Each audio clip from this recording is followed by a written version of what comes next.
Really nice to have you on. Thank you very much for joining this afternoon. The topic today is resilience and wellbeing strategies. And I think at this time of year, although the sun's out where I am at the moment, that's a really important, it's a really important thing. Brick building resilience in communities. How appropriate, Kerry. Thank you for telling us what that is. So that's your organisation, is that, I guess, the organisational title. So we're going to focus in on that just to introduce myself, if you don't know me.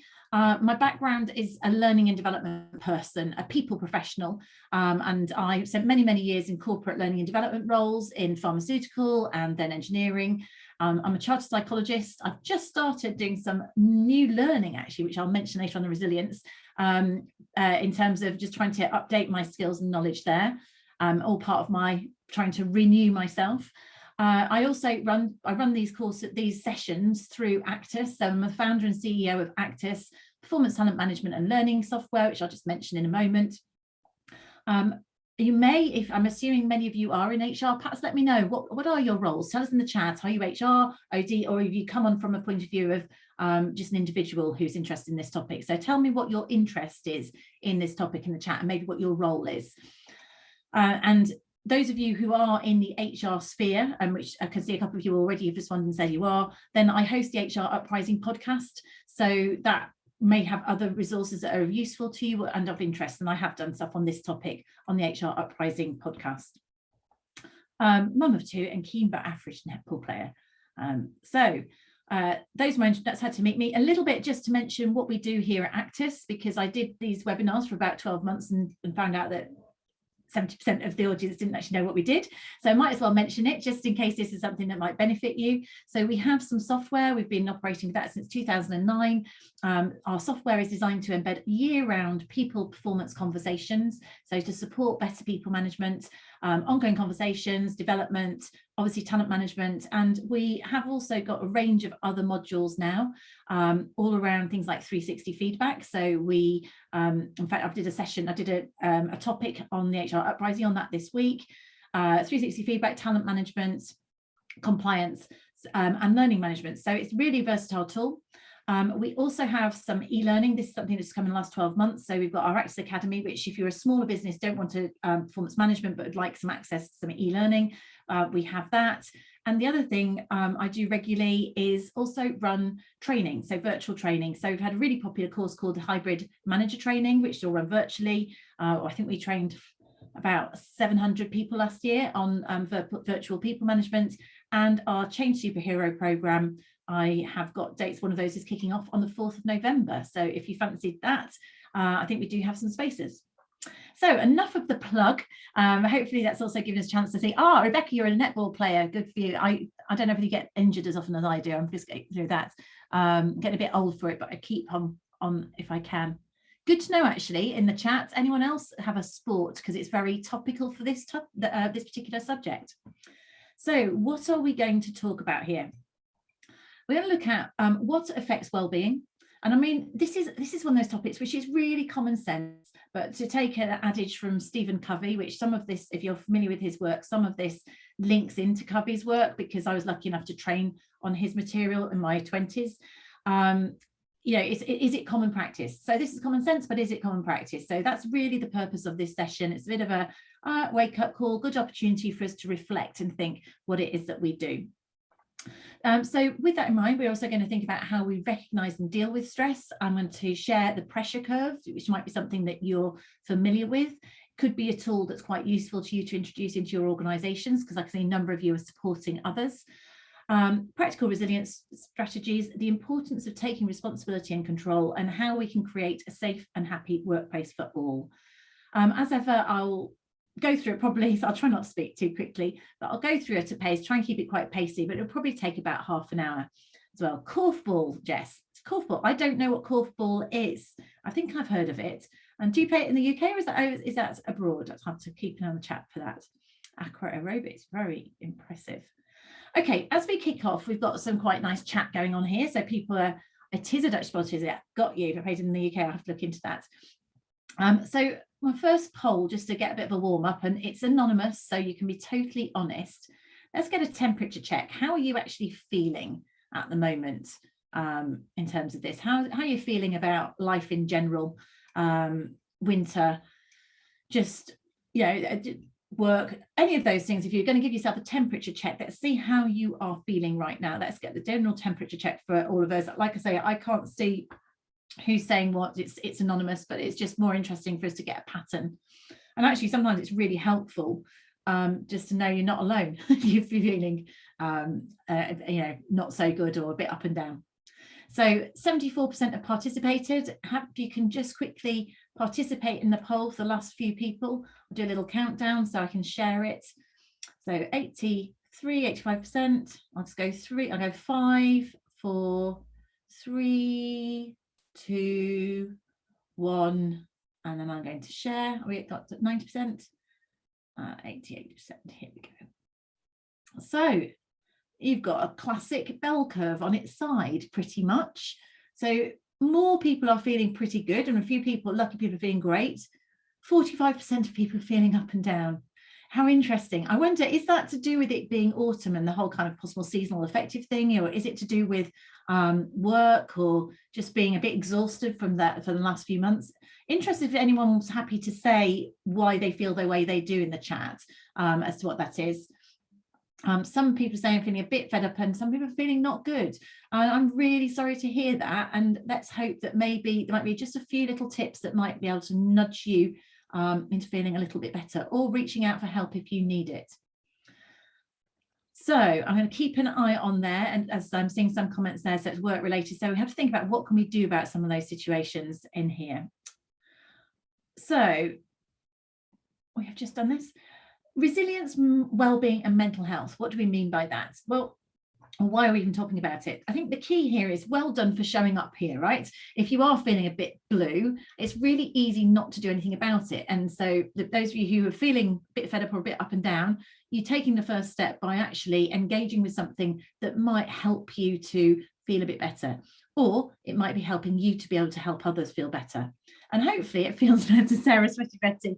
So it's a few concerns, frustrations, unexpected effects of working from home, people feeling burnt out. Fiona's feeling great because she's dragging out her birthday. Well done, you're connecting. Knackered, yeah, absolutely. So lots of things, and actually it's really nice, isn't it? This is pretty safe. Say how you really feel, to know that other people, professionals, are feeling similarly. And I know that people sometimes network through the chats on these webinars, so feel free to reach out and support people if you know people there. So the point here is we are taking steps by even talking about this topic and thinking about it to look after our well-being. And if we do that, it's about us, I suppose it's letting off the steam, literally letting off that steam, all this pressure that builds up. It's how we can release some of that pressure so that we don't blow the top and end up in burnout. Because stress definitely impacts our lives. And if we learn to manage it through various strategies, then that allows us to cope with the stress that's thrown at us, and it makes us more resilient. Resilience is really our bounce back ability. It's our ability to adapt to change, and let's face it, there's plenty of that around, but it's about adapting to change without it breaking us. So still being able to manage our stable mental well-being. We know that understandably people are knackered, you know, we've depleted our health, well-being, resilience. There's been plenty to do that, and particularly if you are in a people professional role, I think it's been particularly challenging. So, and also, my experience is that people professionals tend to be the least good at looking after themselves. So it's about creating some habits of healthcare to keep our resilience levels high and protect our own well-being, because we can only support other people if we're looking after ourselves, right? So that's why we're talking about this topic. This is our pressure performance curve. Now, I don't know if you've seen this before, but it's quite an interesting curve, just to, as I say, to explore. And if you're ever working with somebody, maybe coaching somebody else as to how they're feeling, to help them see how they feel about this. So you see, actually at the bottom, our performance, if we're bored, our performance is really low. So you don't want to be bored. You want to be something which is a bit more than comfort zoning. So here we're not bored, but we're not really being challenged. So we get to our optimum performance when we're somewhere between in our comfort zone and stretch. So it's about saying that we're working out what is it that gives me a bit of a challenge, a bit of a freshness, makes me just feel slightly stretched. I'm slightly challenged, but not so challenged that I'm in strain. And the reality is that if you go too far into stretch, or you stay too long in stretch, and stretch could be about doing things which are outside of your comfort zone, or too much of something, or too much pressure, or too much pace. And it might not all be in the same area. So it could be the fact that you know, being slightly stretched at work, but also you've got home stuff going on, because of course it's our whole lives. It's not that easy to purely compartmentalize, is it? So the problem is if we go too far into stretch, and quite often those of us who quite like a bit of pressure, we can be guilty of thinking, oh no, I'm fine. So I'll remember there was one of the podcast guests that I had, a lady who'd had a nervous breakdown. She was a New Zealand lady. It was a really good episode, which I can't remember what it was called. But she was saying how she thought she was fine, and then all of a sudden had a breakdown. And I've seen that with quite a few of my peers, where people you wouldn't expect to, you know, really become anxious or whatever it might be, to a debilitating level. And it was all because they were in this zone of delusion. So they just kept pushing themselves. So this is really about us taking stock and going, actually, I know I'm in stretch, and I've been in stretch for a really long time. Am I in strain or overwhelm? So have I gone down the other side? And am I deluding myself that I can carry on doing this? Because if we find that we're going into strain or overwhelm, we need to work out how to make it back up over the curve. Because of course, when we're going to strain and overwhelm, our performance is also going down. So we're not delivering the best us, you know, whether it's emotionally or mentally. But you know, worst case scenarios, we're going to drop right down altogether. So I think that's quite a useful model to be aware of, and it can be a really good tool to discuss with other people, maybe if you're supporting others in something like this. And I've got a poll here that I thought would be good to ask you, where you would position yourself on that curve. And let me find my other, for some reason I've gone a bit, Caitlin, can you see how to launch second poll? I think I've had a mental block myself, maybe I've had a busy day. I can only see how to release the last one. Thank you. So here's this one. So just interested again anonymous, but just see where are you guys in terms of the pressure curve yourselves, because that would be interesting as to what that means for you. You know, and if you are in comfort, are you towards the stretch end of comfort or the boredom end of comfort? Because we're always moving a little bit, aren't we? Oh, that's very nice. So Kathy said, if anyone has a mental health, you're offering support to people in the group.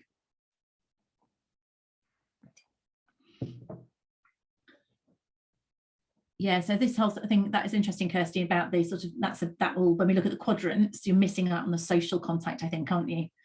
So we've got 81%, 81% completed. Anyone else want to participate in this one? Let's see where we are.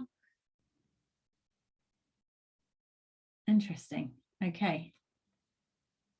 All right, let's end the poll and share. Unless anyone finally wants to contribute, please do. So that's interesting. I think you can, are we seeing it? We got 90%, end it and share the results. So you should be able to see. So the majority of people, well, no, actually, a lot of people are in strain or overwhelm. Okay, so whatever we talk about here, let's make sure we take something practical from this. Bless Gladys. I'm really glad you're here. Yes, so you're here, and we're going to come up with some tips as to what you can think about to help yourself get back out of this overwhelm piece, in terms of that, and how you can pull yourself back up and just reconnect there. So we've got people who are in stretch, which is fine, but it's making sure that we're not too far over there. And it's interesting in terms of the well-being one, there's almost a correlation, isn't there, in terms of the pattern of where people, how they were feeling. And of course, if you're feeling happy or well, you're probably feeling more resilient and more able to deal with strain or overwhelm. So we've identified where we are. Let's now look at what we can do to support ourselves. And some of you might have seen me talk about this black hole before, but actually I think it's really important to be conscious of. So I get this example from my sister, who has been through she's had anxiety and depression and had lots of counselling and support and CBT and things. And her counsellor taught her, after she'd had a number of sort of close to breakdowns where she was unable to work and things like that, because she'd ignored the signs and ignored the signs and ignored the signs, and then and effectively broken down, so she was unable to recover from it. And the therapist talked to her about this being the black hole, that you need to recognize this black hole. And some people have anxiety, and some people are more prone to a black hole than others, if you like. Some people are prone to black dogs. That's another thing. I don't know whether it all becomes these different expressions that have become into our language. But the point is really to avoid falling into this one of burnout. And she suggested that what can happen is the first couple of times you don't see it, so you just fall into it. But in reality, what we often need to do is, as we get more experience, we can't avoid having these things that are going to knock us down, but we can make sure we only fall in slightly, or we hang on to the edges, or we have an escape route, or ideally we walk around it. So I think sometimes having this analogy of, if you identify, we think we're being brave and strong, but actually if you see these warning signs, like you're saying you've seen, Gladys, where you're feeling actually there's been some really strong warning signs that you've been upset recently, which is out of character, then you know that actually you're in danger of falling into that black hole. We need to do something positive about it now. So let's think about what we do that recharges or renews us, and it will vary from each of us. So tell me, what do you know works for you in terms of your own personal recharging your batteries? So when your batteries are a bit drawn down and you are tired, overwhelmed, what do you do to recharge and renew? Let's hear your ideas. So we know we've got some sports and things to run. We've got runners up further up and korfball. So Annie, you read a book, so that recharges you. Emmy has a bath and does something for you, so a nice bubble bath or something. Go to the cinema, go and see something, some real escapism. What says William? Massage, good idea. Running, meditation, reading. So Natasha, that's a good list there of things. Good girl, Rebecca, that's me too. Visit your mum, brilliant. So seeing family, friends, crochet or walking, holiday walks with your dogs, being in nature, away from people, fantastic, fantastic. Sleep and stay in the house for the weekend with no plans. Yes, sometimes having, that was one of the good things about lockdown, I think, sometimes taking the pressure off the diary. So all of these things, walking anywhere green, so you know what these ideas are that work for you, but also there might be other ideas above that work for you as well, particularly you, Joe Irwin. I've got my busy mates on here as well. So actually, all of these things are valuable ways of renewing. Saying no to some stuff rather than nothing, and not feeling guilty, Kathy, absolutely. So this 4 quadrants of resilience, I've stolen this to a certain extent from Stephen Covey that I alluded to earlier. So if you've read the 7 habits, he talks about 4 quadrants of renewal. It's almost the same as this, except he talks about spiritual, which isn't always for everybody. So I've replaced spiritual with mindful. So the 4 quadrants of resilience, the idea here is that we don't just renew in one area. So if you are somebody where you tend to rely on family and friends, well, that's emotional resilience. That's brilliant. But do you do anything physical? So do you look at your diet or your exercise or otherwise?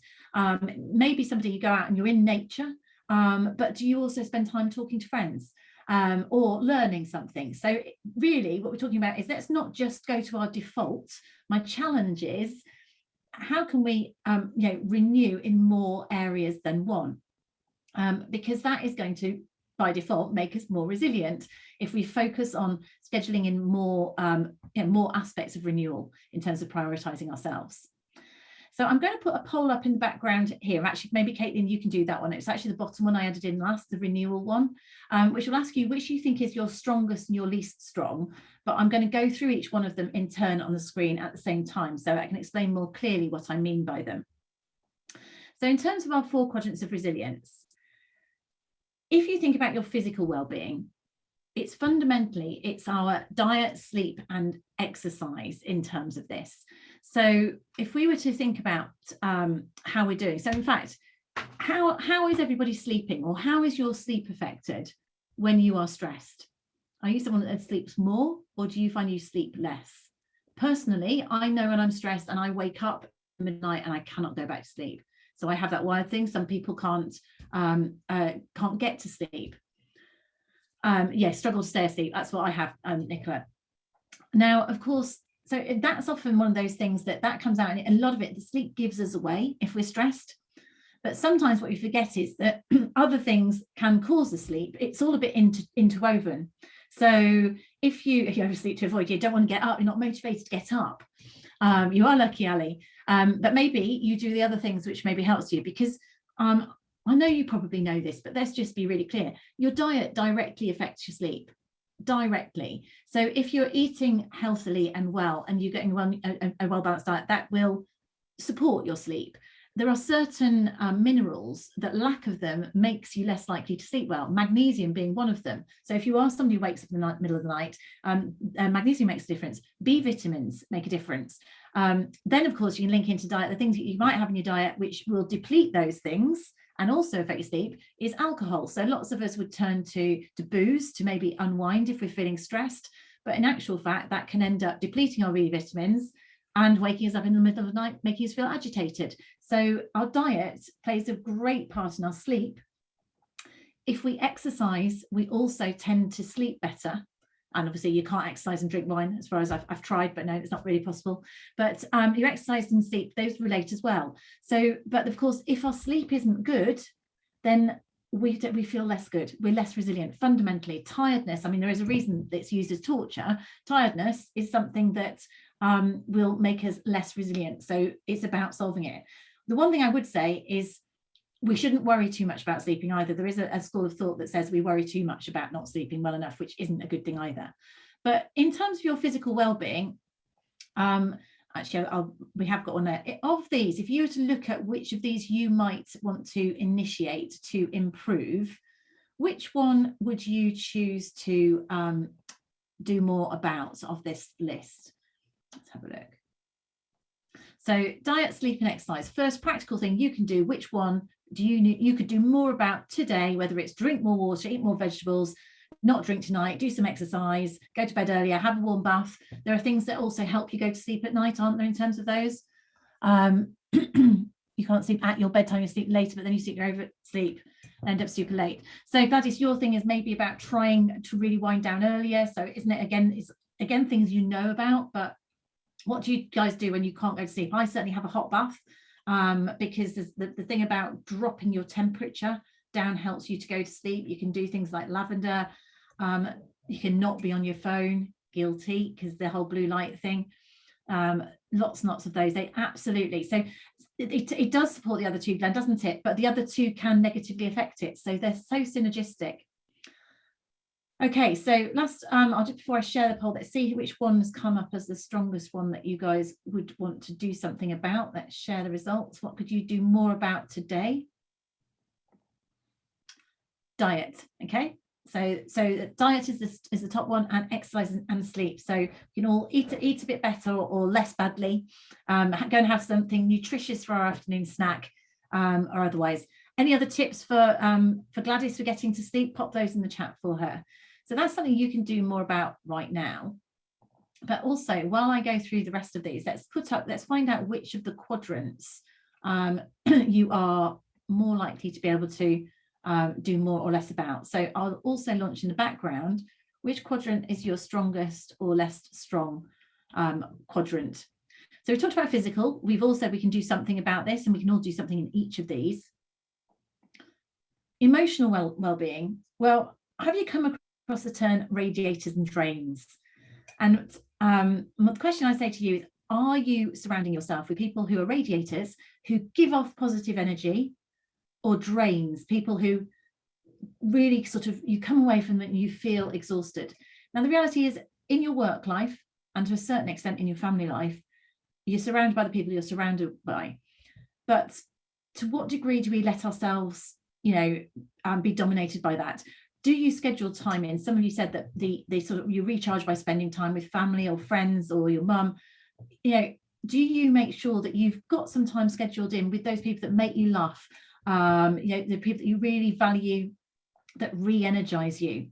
Because all of us, to a certain extent, does depend a little bit whether you're more extrovert or introvert, we get a benefit from social interaction. I mean, there's studies that show that people who live longest have strong relationships and friendships, because that's one of the things that keeps, almost recharges us. Or have you got lots of negative people in your life who just kind of, you find yourself, it's exhausting you? And what can you do, therefore, to reposition this? Have you got people in your life that actually, frankly, you need to fire a friend, that's a taker, that doesn't do anything for you? Maybe, you know, is there something that obvious you have to do?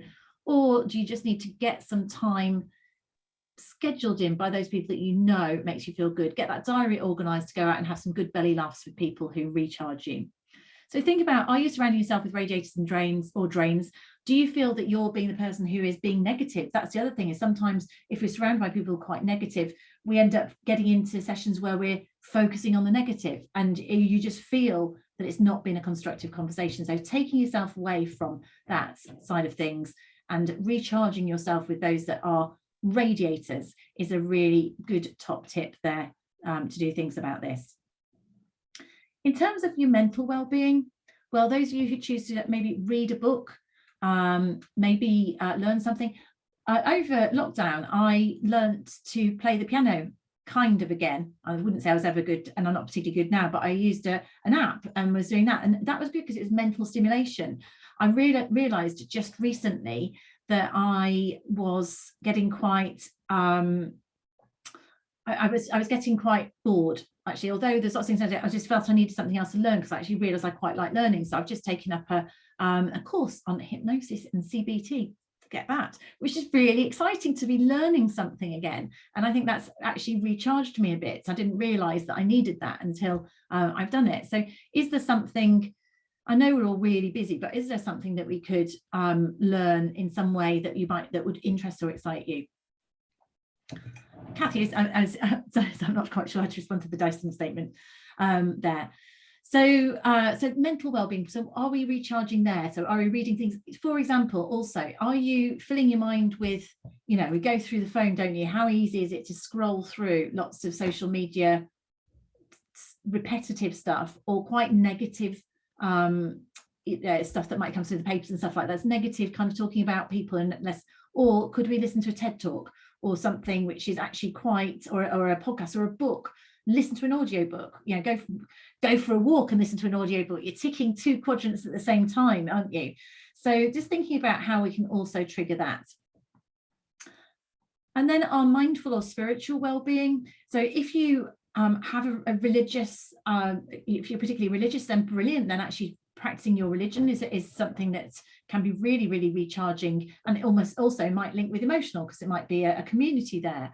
But if that's not your thing, then getting out with nature, gratitude, whole mindfulness that people are doing, meditation, all of that would fit into being more mindful and calming the mind down in terms of things, and actually recharging again in a different way.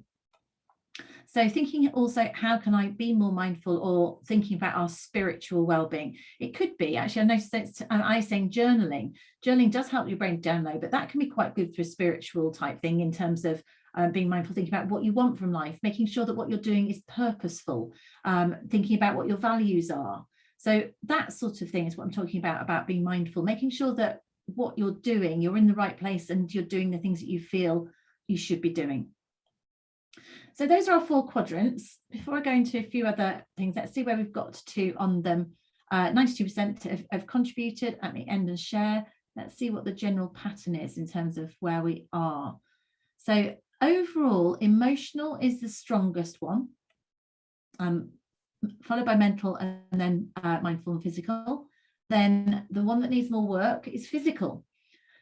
Is what we say. So I think we'll, as soon as anyone can get out and it's sunny outside, get out for a walk today. Maybe that's something we can do, to do something physical. And it's, as it gets darker, actually physical can be harder to fit in, can't it? So maybe we need to be creative about, can you do some exercising from home? Could you block in some time where you could go for a walk, or do an exercise class in the middle of the day?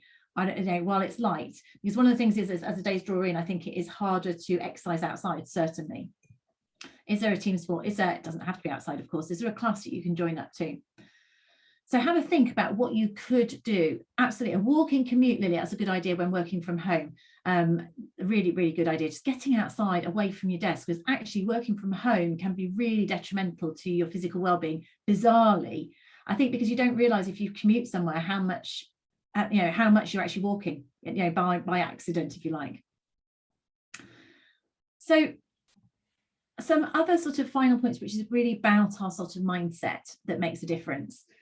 Taking responsibility. Fundamentally, you're here, you're taking responsibility for your own well-being by being here. You're acknowledging that I could do a bit more. And this is a brilliant time of year to think about it as we go into winter. So schedule in exercise, put it in your diary. Don't think it's going to happen. In my experience, if I don't do exercise before midday, it's not going to happen. To be honest, if I don't do exercise before about 9 o'clock in the morning, it's not going to happen, with the exception of things that I do with the team, my netball with my team, because it's the social bit that gets me there. Have a think about your diet and sleep habits. Diet is within our control, right? And our sleep is massively impacted by that. So, what am I doing in terms of my diet? What can I do? Do I need to take a supplement? Do I just need to put my 5 fruit and veg a day? Do I need to have water on my desk and cut out some of the caffeine? What do I need to do, which I know it's common sense, but I'm just not doing? And just make yourself do it. You'll feel better. Every positive thing we do like that, you actually then builds our sort of strength and resilience in ourselves. Reflect on our default mindset. So, are you generally kind of glass half empty or glass half full? And I'll talk a little bit more about that in terms of challenging where we are, because when we are feeling a little bit in strain or overwhelm, we might start having a few more negative thoughts is where we're at. Set and achieve small goals. We all need to have a sense of achievement. So by setting and achieving small goals, and it could be I'm going to have my 5 fruit and veg a day, or say I'm going to drink 3 litres of water today. There's things like that. All goals, they all build our own personal sense of self-worth, and that makes strong. With every goal, we're getting stronger and stronger at doing it. Practicing something like meditation, every time you do that, you get stronger at doing it, even if you're finding it really challenging. And the other thing, I did this last November, practice gratitude, and I think I will do it again as it gets dark. There's a whole sphere of thought about gratitude and thinking positively, and there's people who talk, there's a book about it, which it's gone out of my head, so won't tell me what it's about. But fundamentally, gratitude is just recognizing all the things that are positive in the world for us right now. Because when you feel down, it's our mindset is looking on the things that are negative, and we are completely and utterly sort of overriding all the things that are good.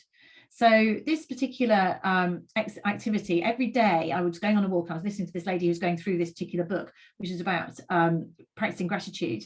And whether or not you think it's woo-woo doesn't really matter. So, and this was a key changing point for me. They were suggesting you to think of 10 things that you were grateful for first thing in the morning.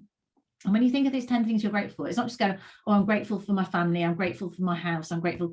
It's about thinking about what they are, but also thinking about how they make you feel. So, so you need to almost say, I'm grateful for, my husband, because he really looked out for me this morning and made me lunch when I had a really, really busy day, which made me feel cared for. So it's something like you actually think it through a bit more. It's not just kind of tick box gratitude. It's thinking about something to the extent that you feel it. Now, the reason that I said, oh, okay, fine, it seems like a nice thing to do. The reality is you do that on a consistent basis, let's say for a month. You can't feel depressed and negative while you're feeling gratitude. So it's almost like a displacement activity. So if you're feeling a bit down, the people who say you're not getting out of bed, if you could get out of bed or even lie there and think about what am I grateful for and why, and start to feel it, it makes a big difference. I also find that if I just do something, so when I really don't feel like anything, the fact that I'm sitting there thinking, I really don't feel like doing this today, I'm basically wallowing myself down a spiral. Whereas I go, okay, I'm not going to think about it, but I am just going to go and walk the dog. Then that takes me, and then I've moved on. And so it's almost taking myself out of the negative thinking. So practicing gratitude is not as kind of up there as I say, it's actually just quite practical. If you want to flip your mindset, it can be really helpful. And flipping your mindset for me links to reframing. If any of you have ever heard of reframing a situation, when you're in any situation that we're in, there can always be an upside. It may be a really mini upside. You may not have wanted it to happen, but it's how could I look at that in a different light and see what could possibly be positive about it. Let's say, a really big customer has said that they're not going to work with you anymore. Well, what's the upside? Well, maybe they were a complete pain in the backside. Maybe actually you're going to have a bit more time in your day. There will always be a positive to something. I've lost, you can have really serious things that happen in terms of losing loved ones. So we had to have our dog put to sleep last week. We chose to have our dog put to sleep. Well, it was really sad, and it came very out of the blue, but the reality was we gave him a peaceful death, and it could have been so much worse. He might have died in the back of the car on the way to the emergency vets. So in that circumstance, it was really sad, and we are all sad, but actually under the circumstances, it was the best way that it could have happened, and he had a good death. So it's often thinking about how can I look at that in a different way, and just practicing that flip on yourself. If you find yourself going negative, can we flip it? If you work with people, or if your family are negative, can we help them to reframe it? Was there any upside to that? Is there a positive to that? How could we look at it differently? And then linked to that is always focusing on what you can do about a situation. If you are someone who suffers from anxiety, a lot of that is about focusing on things that you can't do anything about. So someone who has quite a sense of anxiety, they would be thinking about things which concern them. So they'd be in this turquoise circle quite a lot of the time, and they'd be worrying. Now, the problem with that is the more you worry, the less effective you are, and the more anxious you get. So it's a vicious cycle. So the thing to do here is that go, okay, is there anything about this particular situation that I can do that will actually give me some level of control or some level of influence? So an example that's just jumped to mind about me: circle of concern, teenage children can now drive. Where are they? That sort of thing. Well, we've persuaded them to have an app, which means I can see where they are. So I'm not about controlling them. I don't actually ever look at it unless I wonder where they are. But it gives me some level of influence over. I can look at that app and I can see that, oh, I've worked out where they are. So it's just focusing in on things as to what you can influence about a situation, however small. So global warming, I'm concerned about global warming. What could I do? Well, I could write to my MP. I could make sure I recycle. I might be just one person, but if the fact that I do that influences those people around me, and they do that, and then more people, then before you know it, you can actually have quite a movement. And full stop, we always feel better if we're focusing on what we can do rather than we can't do, because then at least you can tell yourself, I'm doing things that doing what I can about that situation. So if I am in overwhelm, what can I influence? Can I influence my diet? Can I influence my workload? Can I influence my working hours and say no to things? Maybe I can. So those are the sort of things that we can consider doing. Okay, so I've talked about the gratitude habit already. So that was my other tip here. My 10 habits of effective stress managers are here for you. So you know how to relax. Maybe some of those ideas we've talked about, but you also make time to do it. You put time in your diary. They eat well and exercise often. They get enough sleep. They don't worry about unimportant stuff. They don't get angry often. They're organized, and by organized, we're saying you plan your time in and manage their time efficiently. So you make sure you give as much time those things that are your resilience, maybe even more, prioritize them over the other things that steal your time. They have and make use of a strong social support system, live according to their values, and they have a good sense of humor. It's always good to have a bit of a laugh about things, because that in itself helps us a lot.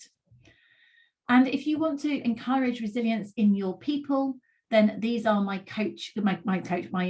supporting questions here. So do be open, be prepared to share any personal struggles or challenges, because the fact that you guys have all been open, no one is alone here. Loads of people are feeling a bit down or need to do more of those things, so you're not alone. Yes, the slides and recording will definitely be available. We'll send the slides out to you so you can use them, and there will be recording. Caitlin will send it. It'll come out to you probably tomorrow, maybe this afternoon, Rachel, so it's definitely available for you to use. Be predictable and consistent if you're managing people. Link purpose to deliverables. People like to feel that what they've got has a sense of purpose. Let's not blame people, and let's encourage, expect, and recognize positive habits from our team. Okay, so those were my top tips. I'd love to hear in the chat what you're going to do. Go on, make a commitment. Do one thing that you are going to commit to do that's going to help your resilience and well-being. Tell us what that might be in the chat. There's a link up there to prioritizing self-care HR Uprising episode that I did, and there was a self-care download which might be useful, so as well. And just in the interest of time, I'll keep going with other information for you while you pop your actions in there. Oh, good for you, Sarah. away from circle of concern, just focus on, so whenever you're going into the anxiety, just focus on what can I do about the situation, then try and let go of the worries, because you can't do anything about them. So all you're doing is making yourself more worried and more anxious. Next month, we're talking about performance. So I've got 2 webinars on performance issues. We've got training in January for the virtual manager. The Change Superhero training kicks off on the 4th of November. So if anyone wants to develop your mental ability and invest in your learning, then I'm running the Change Superhero training course, kicking off the 4th of November. There's still a couple of spaces there. It'd be lovely to have any of you with me. And also that'll come out to you on the slides. Here's all the links. So all of these links will come out to you when you get the slides. And that's a bit more information on the Change Superhero, because it is coming up pretty soon. It says book by the 23rd of October, but that will be fine for people to book up until the end of half term. I think there's, as I say, 2 or 3 places available. And there's lots of good stuff there. It's got 360 feedback. I do one-to-one 360 feedback, get a book, all sorts of things. Limit time with drains, Arlene, too right. Sometimes, like I say, I think there's been 2 friends in my life that I've actually defriended, and it's one of the best things I ever did.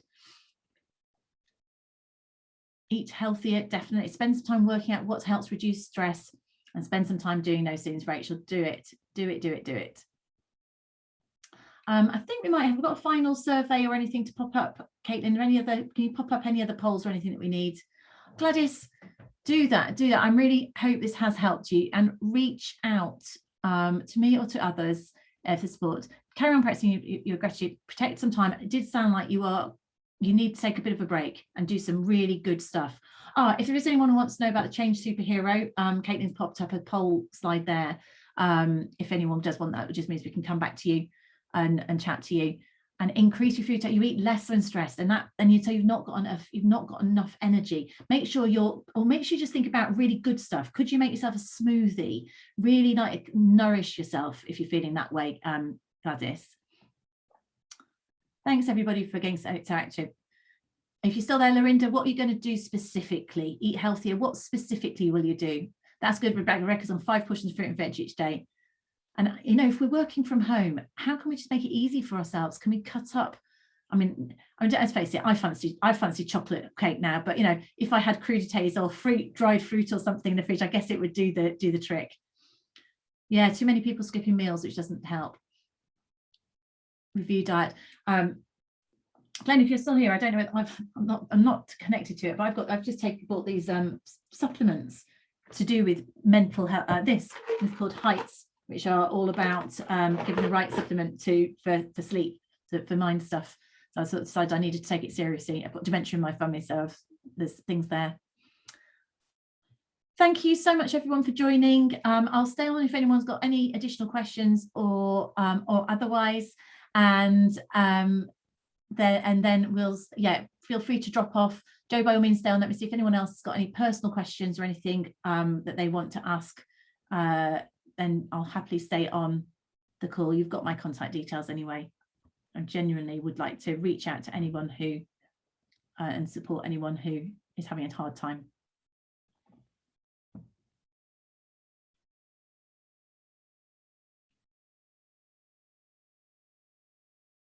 I just love the fact that, Sarah, you've renamed yourself Sweaty Beatty. I was looking at the catalogue at lunchtime. I think that's very right what prompted it. Yes, Gladys, my contact details will be on here.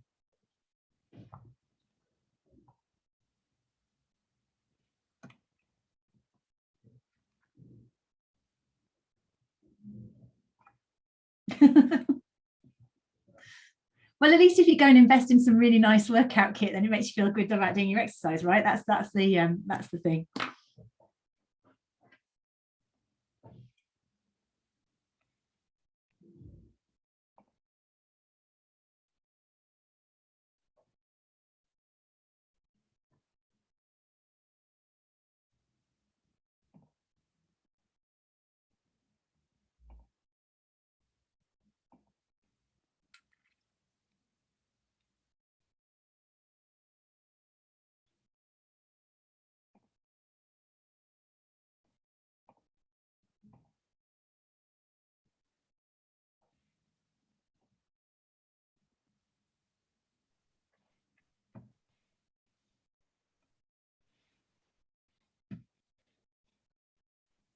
Right.